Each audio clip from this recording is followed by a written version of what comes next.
नमस्कार, मी ॲडव्होकेट अतुल मुगदुम आणि आजच्या व्हिडिओमध्ये आपण वाटपपत्रासंदर्भात संपूर्ण माहिती घेऊया. वाटपपत्रासंदर्भात A to Z माहिती तुम्हाला ह्या व्हिडिओमध्ये बघायला मिळेल, त्यामुळे कृपया व्हिडिओ शेवटपर्यंत बघा. तसेच वाटपपत्राद्वारे तुम्ही तुमचा स्वतंत्र 7/12 उतारा कसा काढून घ्यायचा हे सुद्धा मी तुम्हाला ह्या व्हिडिओमध्ये सांगेन. तर चला सुरू करूया. या व्हिडिओमध्ये आपण काय काय बघणार आहोत ह्याचा एकदा आढावा घेऊया.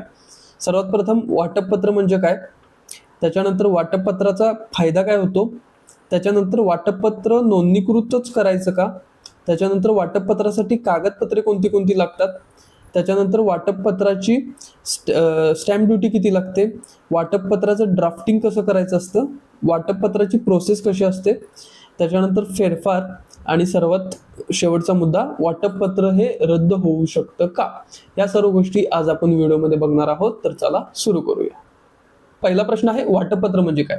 ज्यावेळेस एखाद्या मालमत्तेमध्ये अनेक हिस्सेदार असतात किंवा अनेक हिस्से असतात, त्यावेळेस ते हिस्से आपापसात वाटणे यालाच म्हणायचं वाटपपत्र. म्हणजे ज्याचा हिस्सा त्याच्या नावाने करणे यालाच म्हणायचं वाटपपत्र. म्हणजे थोडक्यात हम साथ साथ हे, म्हणजेच गोडी गुलाबीनं तुमची जी काय मालमत्ता आहे त्या मालमत्तेमध्ये तुमचे हिस्से आपापसात वाटून घेणे यालाच म्हणायचं वाटपपत्र. याला इंग्लिशमध्ये पार्टिशन डीड सुद्धा म्हणतात.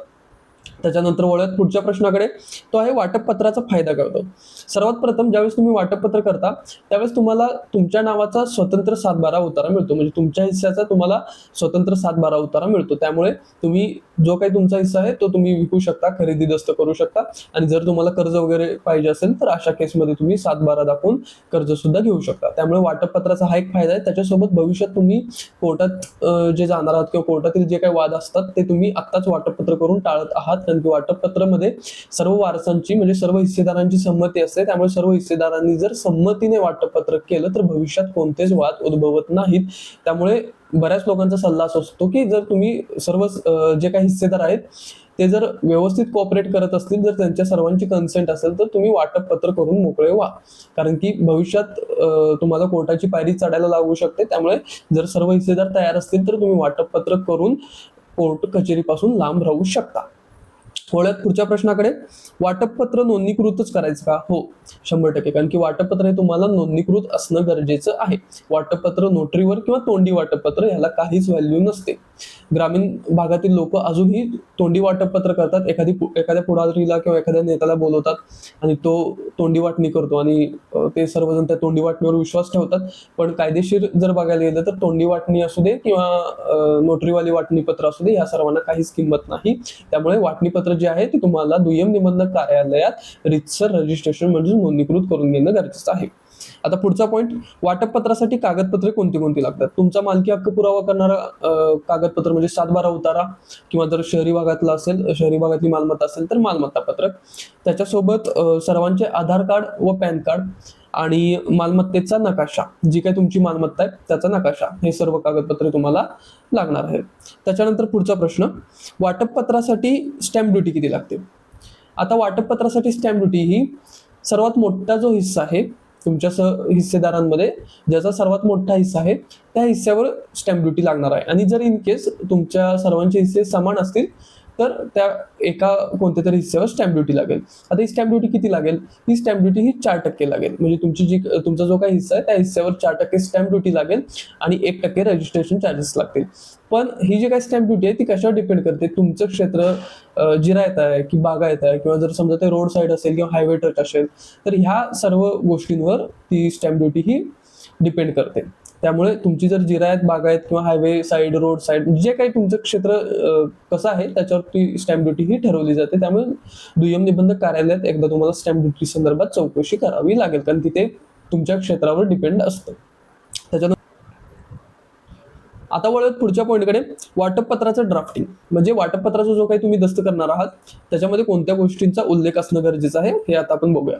त्याच्यामध्ये सर्वात प्रथम सर्व हिस्सेदारांची नावे व पत्ता, जे काही तुम्ही सर्व सहहिस्सेदार आहात त्या सर्वांचे पूर्ण नाव व जो काही पत्ता असेल तो तिथे तुम्हाला नमूद करायचा आहे. त्याच्यानंतर कोणाचा किती किती हिस्सा आहे हे तुम्हाला तिथं व्यवस्थित मेन्शन करायचं आहे.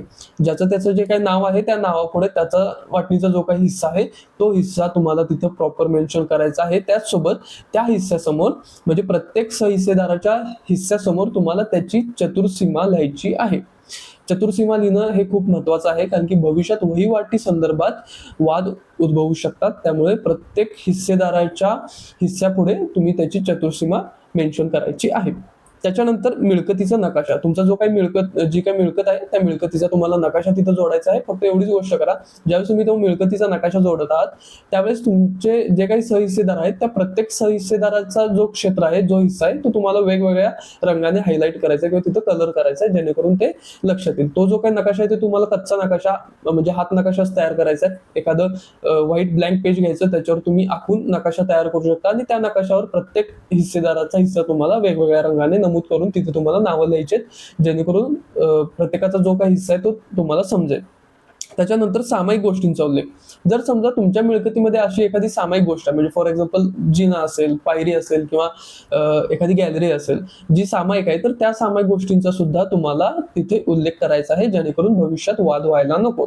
ते जे काही तुम्ही सामायिक वापरणाऱ्या गोष्टी आहेत, गॅलरी, जिना वगैरे, या सर्व गोष्टी तुम्हाला त्या दस्तामध्ये आवर्जून मेन्शन करायच्या आहेत. त्याच्यानंतर पुढचं आहे ड्राफ्टिंगच्या प्रत्येक पानावर तुम्हाला सही करायची. म्हणजे जे काही आतापर्यंत आपण जी पानं जोडलेली असतात ड्राफ्टिंगवर, त्या ड्राफ्टिंग सोबत म्हणजे नकाशा असू दे, आधार कार्ड असू दे, पॅन कार्ड असू दे, त्या सर्व पानांवर तुम्हाला खाली सही करायची आहे.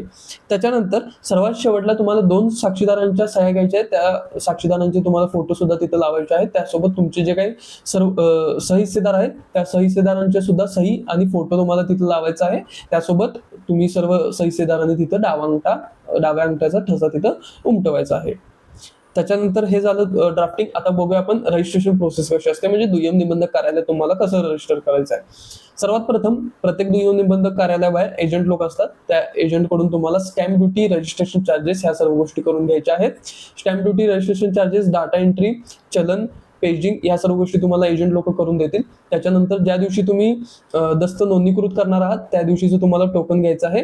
आणि नोंदणीकृत करताना सुद्धा तुम्हाला 2 साक्षीदार लागणार आहेत. त्या साक्षीदारांचे सुद्धा आधार कार्ड, पॅन कार्ड आणि 2 पासपोर्ट साईज फोटो तिथे त्यांना घेऊन यायला सांगा. तर तुम्हाला ज्या दिवशी नोंदणीकृत करणार आहात त्या दिवशीचं टोकन घ्यायचं आहे. टोकन घेतल्यानंतर तुम्ही सर्वात प्रथम दुय्यम निबंधक कार्यालयात आत गेल्यानंतर तुमचा जे काही तुमचा तो त्या दिवशी दस्त रजिस्टर होणार आहे वाटपपत्राचा, त्याला एक टोकन दस्त नंबर मिळेल. दस्त नंबर मिळाल्यानंतर तुम्हाला लाईनमध्ये थांबावं लागेल, म्हणजे डिपेंड करतो गर्दी कशी आहे. आणि तुमचा नंबर आल्यानंतर तुम्हाला दुय्यम निबंधक कार्यालयात आत जायचं आहे. आणि आत गेल्यानंतर दुय्यम निबंधक साहेब जे आहेत ते तुम्हाला सर्वांना प्रश्न विचारतील की हे जे वाटपपत्र आहे ते सर्वांच्या संमतीने होत आहे का. तिथे तुम्हाला हो म्हणायचं आहे. त्याच्यानंतर तुम्ही केबिन मधून बाहेर याल. त्याच्यानंतर दुय्यम निबंधक साहेब थोड्या वेळानंतर ते जे काही तुमचा वाटपपत्राचं ड्राफ्टिंग आहे, त्याला जे काही तुम्ही डॉक्युमेंट जोडलेले आहेत त्या सर्व गोष्टी ते व्हेरीफाय करतील. व्हेरीफाय झाल्यानंतर तिथेच दुय्यम निबंधक कार्यालयात एक फोटो सेक्शन असतो. त्या फोटो सेक्शन मध्ये तुम्हाला जे काही तुम्ही सर्व सहिस्सेदार आहात त्या सहिस्सेदारांचे फोटो काढले जातील. त्यासोबत तुमचं थंब इम्प्रेशन घेतलं जाईल. आणि जे काही साक्षीदार तुमच्या सोबत आलेले आहेत 2, त्यांचे सुद्धा फोटो काढून त्यांचं थंब इम्प्रेशन घेतलं जाईल. आणि ह्या सर्व गोष्टी झाल्यानंतर तुमचा दस्त हा नोंदणीकृत होईल. तो जो दुय्यम निबंधक कार्यालयाचा रेकॉर्ड असतो त्या रेकॉर्डवर तुम्हाला जो काही दस्त नंबर सुरुवातीला मिळालेला तो दस्त नंबर आणि तुमच्या हिस्सेदारांची जे काही तुम्ही हिस्सेदार आहात त्यांच्या सह्या घ्यायच्यात. म्हणजे ह्या सर्व गोष्टी झाल्यानंतर तुमची दस्त प्रक्रिया ही पूर्ण होते. आता वळत पुढच्या घटकाकडे, तो आहे फेरफार. ज्यावेळेस तुमचा दस्त नोंदणीकृत होईल, दस्त तुमच्या हातात आल्या तुम्हाला तलाठींकडे फेरफार करायचा आहे. त्या फेरफारमध्ये म्हणजे फेरफारसाठी अर्ज करायचा आहे. त्या अर्जामध्ये तुम्हाला नमूद करायचं आहे की आमचा असा वाटपपत्राचा दस्त झालेला आहे, आमची अशी मिळकत आहे आणि ह्या मिळकतीमध्ये सामायिक क्षेत्र होतं पण आम्ही वाटपपत्राचा दस्त करून घेतलेला आहे आणि सदर अर्जाला आम्ही त्या दस्ताची कॉपी जोडतो. आणि तसेच हा जो काही दस्त झालेला आहे त्याचा फेरफार म्हणजेच म्युटेशन एंट्री करून मिळावी आणि प्रत्येकाचा हिस्सा आणि प्रत्येकाचा स्वतंत्र 7/12 उतारा मिळावा अशी तुम्ही तलाठी साहेबांना एक विनंती अर्ज करून त्याला दस्ताची कॉपी, तुमचे जे काही नकाशे असतील नकाशे आणि तुमचे आधार कार्ड, पॅन कार्ड या सर्व गोष्टी जोडून तुम्ही तलाठी साहेबांना द्यायचं आहे. त्याच्यानंतर तलाठी साहेब व्हेरीफाय करतील. जर गरज पडली तर त्या जागी जाऊन तुमच्या मिळकतीच्या ठिकाणी जाऊन ते पंचनामा करतील.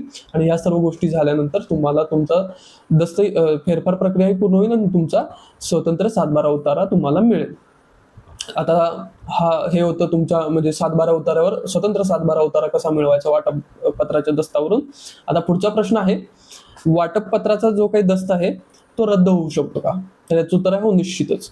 जर एखाद्या व्यक्तीने वाटपपत्राचा दस्त तुमचा जर कोर्टात चॅलेंज केला आणि त्याने कोर्टात असं प्रूव्ह केलं, कोर्टात असं साबित केलं की हा जो काही दस्त आहे तो फसवणुकीने करून घेतलेला आहे, तर अशा केसमध्ये तुमचा वाटपपत्राचा दस्त रद्द होऊ शकतो. पण हे बर्डन ऑफ प्रूफ म्हणजे साबित करण्याची जबाबदारी ही त्या व्यक्तीवर आहे जो तुमचा दस्त चॅलेंज करत आहे. त्याने कोर्टात साबित करून द्यायचं की हा दस्त फसवणुकीने झालेला आहे. आणि जर कोर्टामध्ये त्याने व्यवस्थित पुरावे दाखल केला तर कोर्ट निकाल देऊ शकतो आणि तुमचा वाटपपत्राचा दस्त हा रद्द होऊ शकतो. तर हा होता वाटपपत्राच्या दस्तासंदर्भात व्हिडिओ. मी आशा करतो तुम्हाला हा व्हिडिओ आवडला असेल आणि तरी काही शंका असतील तर तुम्ही कमेंटमध्ये निश्चितच विचारू शकता. धन्यवाद.